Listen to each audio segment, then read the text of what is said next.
Hello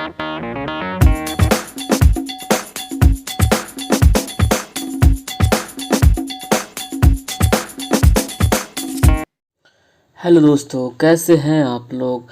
आपके अपने YouTube channel खनन ज्ञान पे आप लोग का फिर से स्वागत है। आशा करते हैं आप लोग बहुत ही अच्छे होंगे। तो चलिए देर न करते हुए आज के अपने वीडियो का टॉपिक शुरू करते हैं। तो आज के हमारे टॉपिक ऑफ द वीडियो है gases found in mines there must be something in the air. ये वीडियो जो है ये इस टॉपिक के ऊपर तीसरा पार्ट का है। और इससे पहले जो मैंने वीडियो को अपलोड किया था उसमें मैंने आप लोग के साथ में डैम्स के ऊपर में डिस्कशन किया था कि कितने types of dam, there is 5 types of dam, जिसके ऊपर मैंने पहले डिस्कशन कर दिया। उसके बाद में कुछ रिलेटेड जो अदर जो गैसेस होते हैं डैम्स के अलावा 4 और गैसेस, उसके ऊपर भी डिस्कशन किया था। ठीक है, तो अब उसके आगे का पार्ट मैं इस वीडियो में आपके साथ में टॉपिक्स को डील करूंगा। इस वीडियो में आपके साथ में ज्वलनशील गैसों जैसे कि ज्वलनशील गैस, हानिकारक गैस, जहरीली गैसेस और उससे रिलेटेड बहुत इंपॉर्टेंट क्वेश्चंस को आपके साथ में डिस्कस करूँगा। ठीक है, और हमेशा की तरह इस वीडियो में भी आप लोगों से की रिक्वेस्ट है कि प्लीज़ इस वीडियो को लाइक करें, अपने दोस्तों के साथ शेयर करें, और जिन्होंने इस चैनल को अभी तक सब्सक्राइब नहीं किया है तो प्लीज़ सब्सक्राइब कर लें, ताकि आने वाले वीडियोस के नोटिफिकेशन आपको मिलते रहें और उनका आप लाभ उठाता रहें। ठीक है, और आपको कोई नुकसान ना हो। ठीक है, आपके थोड़ा सा भी मिस्टेक्स के कारण से। तो चलिए आगे बढ़ते हैं। शुरू करने से पहले मैं आप लोगों से थोड़ा सा रिवीजन कर लेता हूं कि जो जितने टाइप्स ऑफ गैसेस होते हैं माइंस में उसके ऊपर।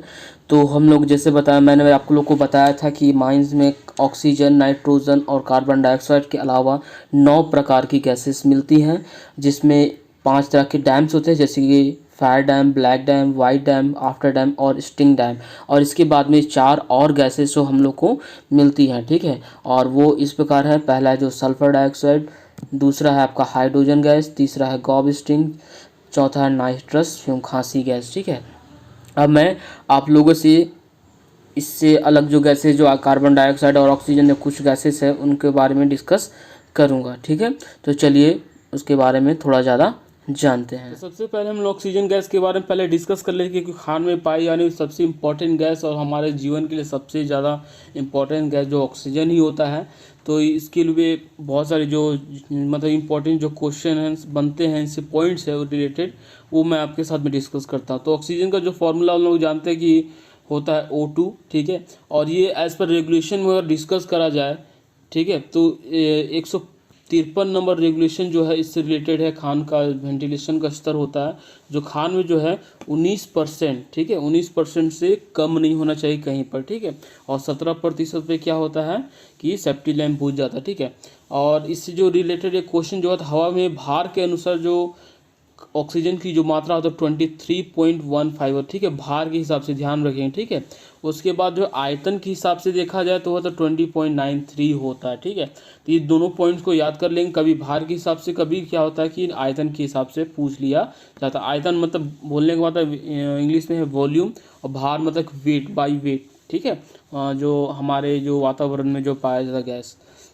और SPGR मतलब कि स्पेसिफिक ग्रेविटी अगर माना जाए हवा से कितना गुना भारी है, तो 1.1 टाइम्स से क्या होता है, हवा से भारी होता है। ठीक है, अगर एक्सप्लोसिव लिमिट की बात करते हैं, ज्वलनशील नहीं होता है पर जलने में मदद करता है। ठीक है, इसके बिना कोई भी चीज़ जल नहीं सकती है। ठीक है, बहुत ही इंपॉर्टेंट गैस है हमारे लाइफ में।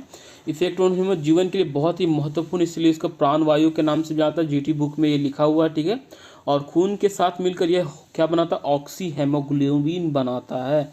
बहुत ही इंपॉर्टेंट पॉइंट है ये भी। ठीक है, ऑक्सी हेमोग्लोबिन अस्थायी पदार्थ बनाता है। ठीक है, उसके परमिसेबल लिमिट जो है हम जानते हैं कि 19% से कम नहीं होना चाहिए किसी भी खान के अंदर जो होता है। ठीक है, और 17% से कम होने पे क्या होता है, सेफ्टी लैम्प जो होता है क्या होता है, बुझ जाता है।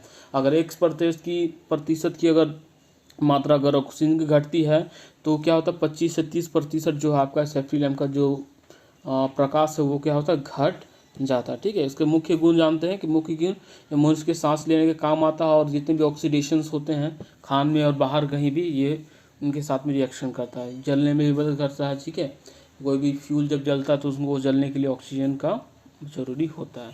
रंग, और इसमें कोई रंग और गंध नहीं होता है। ठीक है, इंपॉर्टेंट पॉइंट, इसमें रंग और गंध पानी में घुल से, तो 100 भाग में 3 भाग ये पानी में क्या होता है, घुल जाता है। ठीक है, तो ये है ऑक्सीजन के बारे में जितने भी इंपॉर्टेंट पॉइंट्स हैं मैं आपके साथ डिस्कस कर दिया हूँ। बहुत इंपॉर्टेंट पॉइंट है, सारे को अच्छी तरह से याद कर लेंगे, क्वेश्चन बन जाता है। इस जितने भी खान की गैसेस से ये जितने रिलेटेड पॉइंट है मैं आपके साथ में डिस्कस कर रहा हूँ, ठीक है। वीडियो को स्किप ना करें, नहीं तो आपको नुकसान हो सकता है। तो अगली गैस के बारे में डिस्कस करते हैं। अगला जो गैस है कार्बन डाइऑक्साइड, ठीक। हवा में मात्रा जो होती है इसकी 0.3% अप्रोक्स होती है, ठीक है। ध्यान रखेंगे हवा में, ठीक है, खान की बात नहीं कर रहा हूँ मैं, हवा में। और SPGR स्पेसिफिक ग्रेविटी जो होता है इसलिए 1.5 होता है, इसलिए खान में डीप की तरफ मिलता है, ठीक है, डीप की तरफ मिलता है। तली में जैसे पानी की जैसा ये बहता है, ठीक है, तली में, ठीक है। और एक्सप्लोसिव लिमिट इसका नाम, क्योंकि आग बुझाने में मदद करता है कार्बन डाइऑक्साइड, ठीक है। इफेक्ट ऑन ह्यूमन, हवा में अधिक मात्रा में दम घुट सकता है, ठीक है, ये इसका इम्पोर्टेंट। परमिसिबल जो लिमिट है इसका 0.5% से अधिक नहीं होना चाहिए खान में, ठीक है। ये आपका रेगुलेशन 153 में लिखा हुआ, अच्छी तरह से इसको याद कर लेंगे। मुख्य गुण, आग को बुझा देती है और इसका जो है रंगहीन और ये गंधहीन होता है। पर इसको अगर पता करना होता कि हवा में है कि नहीं, तो इसको क्या करते हैं, अगर चूना पानी मतलब लाइम वाटर में अगर इसको ब्लो करते हैं तो चूने पानी का कलर जो होता है क्या है, मिल्की हो जाता है, दूधिया हो जाता है, ठीक है। ये आपका टेस्ट करने की तरीका है कि कार्बन डाइऑक्साइड जो हवा में प्रेजेंट है कि नहीं, ठीक है। तो चलते अगले पॉइंट। तो हर वीडियो की तरह इस वीडियो में मैंने आपके लिए कुछ इंपॉर्टेंट क्वेश्चंस लाए हैं। ये इंपॉर्टेंट क्वेश्चन आपके लिए बहुत ही महत्वपूर्ण साबित होंगे। और ये जो क्वेश्चंस हैं मैंने जो पहले प्रीवियस वीडियोस को डील किया था उसके ऊपर है और इस वीडियो के ऊपर भी है, ठीक है। तो इस क्वेश्चंस को ध्यान से सुनेंगे, बहुत इंपॉर्टेंट साबित होने वाला आपका ये सारा क्वेश्चन। और इस टॉपिक से रिलेटेड जितने भी इंपॉर्टेंट क्वेश्चन बन सकते थे मैंने उसको ही सिर्फ लिया है, कुछ भी एक्स्ट्रा नहीं लिया है। तो ध्यान से सुनेंगे और इसको अच्छी तरह से याद कर लेंगे, ठीक है। तो हमारा आज का पहला जो क्वेश्चन है, खान में पाई जाने वाली जहरीली गैसें कौन कौन होती हैं, ठीक है। तो खान में पाई जाने वाली जहरीली गैसें, तो जहरीली गैसें जो होती हैं, पहला जो है आपका नाइट्रस फ्यूम, ठीक है, सब पहला। और नाइट्रस फ्यूम में जो है NOx, ठीक है, इसका जो फॉर्मूला है। और इसमें जो है NO2 सबसे जहरीली गैस जो है इसमें यही होता है, ठीक है, इसको खासी गैस के नाम से आता है। अगला जो गैस है आपका कार्बन मोनोऑक्साइड CO, ठीक है, और इसको हम लोग एक नाम से और जानते हैं जो कि आपका है खूनी गैस। उसका अगला जो है पूचा गैस, ठीक है, और लास्ट में जो है आफ्टर डैम। ये सारी जो गैसेस हैं, डैम्स हैं, जो खान में पाई जाती हैं, बहुत ही ज़्यादा जहरीली होती है, ठीक है। तो इनसे हमको खान में जितना हो सके बचाव करना चाहिए, ठीक है। तो चलिए अगले प्रश्न की ओर हम लोग चलते हैं। हमारा जो अगला प्रश्न है, खान में पाई जाने वाली हवा से हल्की गैसें कौन कौन होती हैं, ठीक है। खान में हवा से हल्की, ठीक है, खान में जो है हवा से हल्की गैसें कौन कौन सी होती है। तो ये डिपेंड करता है कि उनका SPGR मतलब स्पेसिफिक ग्रेविटी कितना है। तो हवा से हल्की गैसें जो खान में पाई जाती हैं वो है पहला N2, ठीक है, जिसका स्पेसिफिक ग्रेविटी है 0.97, ठीक है। इन सारे पॉइंट्स को अच्छी तरह से याद कर लेंगे, रिवाइज कर लेंगे। जिनको याद है उनके लिए तो रिवीजन है, जिनको नहीं याद है प्लीज़ नोट कर लें और उसको अच्छे से याद कर लें। अगला जो गैस है आपका CH4 0.55, ठीक है, सबसे मतलब कि ये खान में दूसरी सबसे हल्की गैस है। और अगला जो गैस हमारा CO गैस, कार्बन मोनोऑक्साइड, इसका जो स्पेसिफिक ग्रेविटी है 0.97 है, ठीक है। और अगला जो गैस है वो है H2, ठीक है, 0.069 स्पेसिफिक ग्रेविटी है इसका, ठीक है। और ये खान में या फिर बोल सकते हैं कि इस अर्थ पे सबसे हल्की गैस यही होती है, 0.069 इसका स्पेसिफिक ग्रेविटी है। इसको ध्यान से याद कर लेंगे, ठीक है। तो चलते अगले प्रश्न की ओर। तो हमारा जो अगला प्रश्न है, हवा से भारी गैसें कौन कौन सी होती हैं, ठीक है। तो हवा से भारी गैसें जो होती हैं वो है आपका ऑक्सीजन। सबसे पहले जो डील करते हैं हम लोग ऑक्सीजन को, हम लोग जानते हैं इसका स्पेसिफिक ग्रेविटी जो 1.15 है, ठीक है। उसके आगे जो भारी गैस है वो आपका H2S पोछा गैस है, 1.1 है, ठीक है। उसके बाद है आपका CO2, ठीक है, उसके जो कि इसका स्पेसिफिक ग्रेविटी जो है 1.5 होता है, ठीक है। उसके बाद है ब्लैक डैम का भी स्पेसिफिक ग्रेविटी है जो है 1.5 है।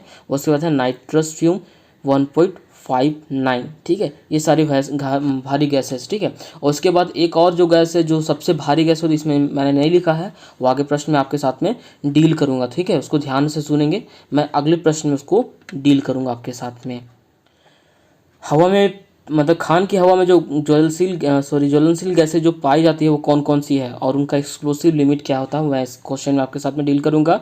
तो खान में ज्वलनशील गैसें जो होती हैं, तो सबसे पहला जो है आपके हमारे पास है वो है CH4, ठीक है, जिसका जो एक्सप्लोसिव लिमिट जो है 5.4 से 14.8 होता है। ठीक है, खान में सबसे ज़्यादा पाई जाने वाली ज्वलनशील गैस यही है। ठीक है, क्योंकि ये कोयले के प्रोडक्शन के साथ में रिलेटेड होता है। ठीक है, और इसी के प्रोडक्शन, ठीक है, खान में जब भी प्रोडक्शन, जब कोयला निकाला जाता है तो पर क्यूबिक पे कितना को आपका जो मीथेन गैस या फिर ज्वलनशील गैस निकलती है, उसके हिसाब से हम लोग खान का डिग्रीनेस ऑफ या गैसीनेस को हम लोग क्या करते हैं, क्लासीफाई करते हैं। ठीक है, और उसके बाद जो है अगला जो गैस है CO, ये भी बहुत ही ज्वलनशील गैस है। इसका जो आपका ज्वलनशीलता जो है 12.5 से 74% तक इसका एक्सप्लोसिव लिमिट है। ठीक है, अच्छे से याद कर लेंगे इसको भी। उसके बाद H2S जो है, H2S का भी ज्वलनशीलता जो है आपका 4.3 से 45%। ठीक है, इसका एक्सप्लोसिव लिमिट है।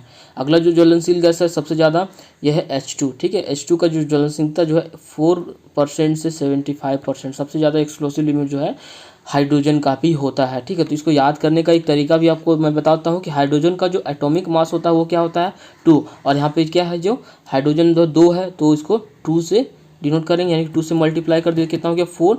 तो इसका जो एक्सप्लोसिव लिमिट शुरू होगा 4 से, और सबसे ज़्यादा इसका एक्सप्लोसिव लेवल है ये हो गया 4 से 75। ठीक है, ये आपको याद हो जाएगा अच्छी तरह से इसका। ठीक है, और उससे से रिलेटेड आप इसको भी याद कर सकते हैं, H2S को भी। ठीक है, इसमें भी 4H है। ठीक है, और S के लिए आप 3 लगा सकते हैं, मतलब कि एक कहने का बात है, ये 14.3 से 45। ठीक है, 4.3 से 45 तक। ठीक है, तो आशा करते हो आपको अच्छी तरह से समझ में आ गया होगा। चलते हैं अगले प्रश्न की ओर।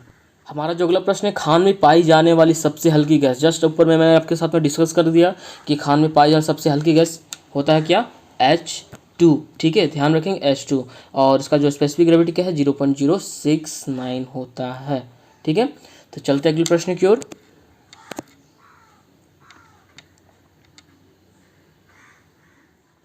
हमारा जो अगला प्रश्न है, खान में पाई जाने वाले सबसे भारी गैस। जस्ट मैंने आपके ऊपर में बताया कि मैं सबसे भारी गैस के बारे में बताऊंगा। सबसे भारी गैस जो खान में पाई जाने वाली जो है वो है SO2। ठीक है, सल्फर डाइऑक्साइड इसका जो नाम है, और इसका जो स्पेसिफिक ग्रेविटी जो होता है 2.2 होता है। ठीक है, याद कर लेंगे, बहुत इंपॉर्टेंट क्वेश्चन है।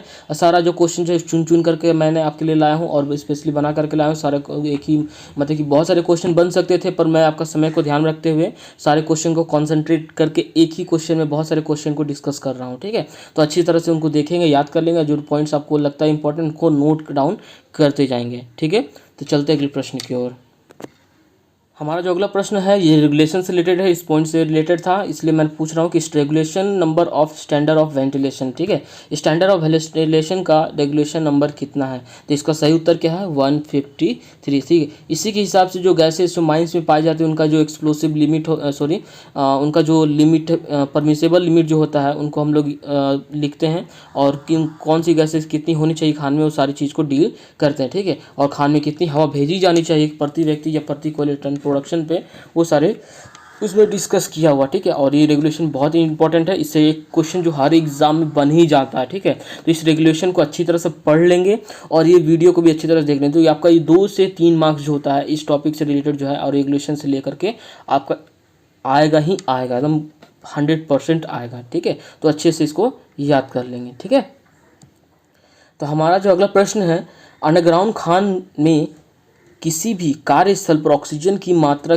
कम से कम कितनी होनी चाहिए। ठीक है, ऑक्सीजन की मात्रा जो है खान में किसी भी जगह पे कम से कम कितनी होनी चाहिए, तो उसका सही उत्तर जो है ये रेगुलेशन 153 से ही रिलेटेड है। ठीक है, उसमें ही दिया हुआ है, तो इसका सही उत्तर जो है 19%। ठीक है, ये क्वेश्चन अब बहुत सारे एग्जाम्स में आया हुआ है, MCL NCL सारे सब्सिडीज़ के लिए बहुत इंपॉर्टेंट क्वेश्चन है और पूछ ही दिया जाता है।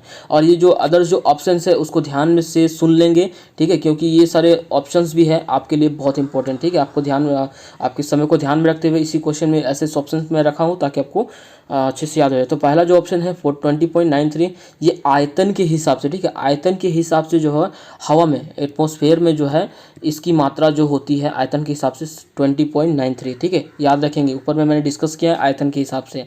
अगला जो सी ऑप्शन जो है 23.15, ये जो है भार के हिसाब से खान में बोले एटमॉस्फेयर में जो ऑक्सीजन की जो मात्रा होती है उसको मैं दिया है, ठीक है। और जो अगला जो ऑप्शन है 17%, तो 17% को याद रख लेंगे कि 17% होने पर ही क्या होता है कि उससे कम होने पे आपका सेफ्टी लैम्प जो है खान में बुझ जाता है, ठीक है। ये आपका क्या है, डेंजर लिमिट या बोले कि आपको लिए सिग्नल है, तो इसको याद कर लेंगे, ठीक है। बहुत इंपॉर्टेंट है, तीनों का तीनों जो डेटा जो है, सॉरी चारों का चारों डेटा जो बहुत इंपॉर्टेंट, ठीक है। इसको अच्छी तरह से याद कर लेंगे, ठीक है। 20.93 आपका आयतन के हिसाब से, 19% आपका जो है लिमिट है, कम से कम कितना मात्रा होना चाहिए खान में, और 23.15 जो है आपका भार के हिसाब से उसका जो परसेंटेज है एटमॉस्फेयर में, और 17% जो है उसमें क्या होता है कि आपका सेफ्टी लैम्प जो है बुझ जाता है, ठीक है। तो चलते हैं अगले प्रश्न की ओर।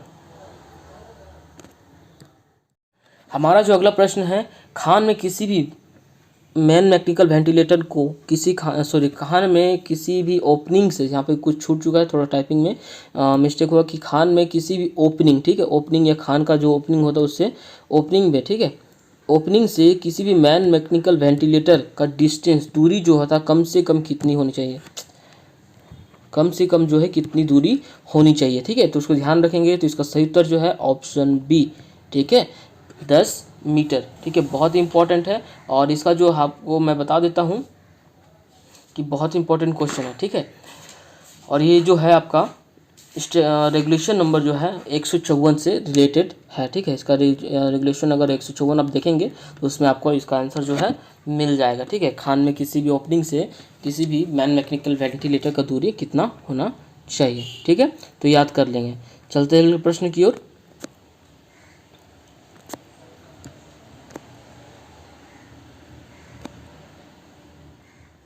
हमारा जो अगला प्रश्न है, किसी भी अंडरग्राउंड खान में किसी के संतुष्ट होने के बाद ही बूस्टर फैन लगाया जाता है, ठीक है। तो खान में किसी भी जगह पे अगर आपको बूस्टर फैन लगाता तो किसके मतलब संतुष्टि या फिर कि बोल सकते हैं किसके परमिशन से लगाया जाएगा, तो इसका सही उत्तर जो है आपका मैनेजर से, ठीक है। सही उत्तर क्या है, मैनेजर के हिसाब से ही, मतलब कि हम लोग मैनेजर जब तक संतुष्ट नहीं होता है तब तक हम लोग बूस्टर फैन को किसी भी खान में इंस्टॉल नहीं कर सकते। तो सही उत्तर क्या हो जाएगा, ऑप्शन ए, ठीक है। और इससे जो रिलेटेड जो आपका रेगुलेशन नंबर जो है वो है 155 नंबर, ठीक है। रेगुलेशन नंबर 155 जो है इसमें आपको अच्छे से बताया हुआ, ठीक है। और इसमें एक चीज़ और है कि जो भी अगर बूस्टर फैन को अगर इंस्टॉल करना होता है तो उससे हम लोग पहले क्या करते हैं, परमिशन लेते हैं, और वो जो परमिशन जो होता है हम लोग का किससे, रीजनल इंस्पेक्टर, या बोल सकते हैं कि नोटिफाई हम लोग करते हैं रीजनल इंस्पेक्टर को 7 दिन पहले, ठीक है। इंस्टॉल करने के 7 डेज पहले हम लोग क्या करते हैं, आपको आर आई को हम लोग क्या करते हैं, नोटिफाई करते, उसके बाद हम लोग क्या करते हैं, बूस्टर फैन को लगाया जाता है, ठीक है। तो चलते हैं अगले प्रश्न की ओर। हमारा जो अगला प्रश्न है, सेकेंड डिग्री अंडरग्राउंड खान में हवा के पाइप के हवा छोड़ने वाले मुंह से 7.5 मीटर बाहर हवा की गति कितने से कम नहीं होगी, ठीक है। याद रखें सेकेंड डिग्री में, ठीक है, और अंडरग्राउंड खान में हवा पाइप छोड़ने वाले पाइप के छोड़ने वाले मुंह से 7.5 मीटर बाहर हवा की गति कम से कम कितनी होगी। तो इसका ये बहुत ही इंपॉर्टेंट क्वेश्चन है, ठीक है। और ये बहुत ही कंफ्यूजिंग भी है, ठीक है। तो इस सारे कन्फ्यूज़न को मैं आपका दूर करता हूँ। सबसे पहला चीज़ की जो है यहाँ पे कि फर्स्ट डिग्री, सेकेंड डिग्री और थर्ड डिग्री, क्या होता है कि फर्स्ट और सेकेंड डिग्री तो याद हो जाता है, sorry first and third degree तो याद हो जाता है, पर सेकेंड डिग्री जो है वो फर्स्ट डिग्री के साथ में है कि सेकेंड डिग्री के साथ में, ये कन्फ्यूजन हो जाता है हमेशा, ठीक है। तो पर एक चीज़ मैं आपको बता दूँ जिससे आपका कन्फ्यूजन दूर हो जाएगा कि जब भी हम लोग गति, स्पीड की बात करें, हवा की गति की बात करें, तो हमेशा फर्स्ट एंड सेकेंड को जो है साथ में लेंगे, ठीक है। इससे आपका कन्फ्यूजन दूर हो जाएगा। हवा की गति के लिए हमेशा जो होगा फर्स्ट एंड सेकेंड डिग्री को हमेशा क्या करेंगे, साथ में लेंगे, ठीक है। इससे याद हो जाएगा। और इससे रिलेटेड जो आपका रेगुलेशन नंबर है 160, ठीक है, हवा की गति के लिए जो कहीं भी खान में हवा की गति कितनी होगी उसका जो टेबल दिया हुआ 160 रेगुलेशन, इसको याद कर लेंगे, बहुत ही इंपॉर्टेंट है, ठीक है। तो सेकेंड डिग्री अंडरग्राउंड में हवा पाइप से हवा छोड़ने वाले मुंह से 7.5 मीटर बाहर हवा की गति कम से कम कितनी होगी, तो इसका सही उत्तर जो है आपका ऑप्शन ए जो है सही उत्तर है, 15 मीटर पर मिनट, ठीक है। इस पर भी ध्यान देंगे, ठीक है। आपका जो ये यूनिट है उस पर भी ध्यान देंगे खास करके, क्योंकि अक्सर क्या होता है कि यूनिट में बहुत सारे चेंजेस किए होते हैं, कहीं पे सेकंड हो जाता है, कहीं पे आपका क्या होता है मीटर आवर कर दिया जाता है। इससे क्या होता है कि गलतियां हो जाती है, ठीक है। तो उसको ध्यान रखते हुए ऑप्शंस को देख कर कहीं सही मारेंगे, ठीक है। तो आज के लिए इतना ही।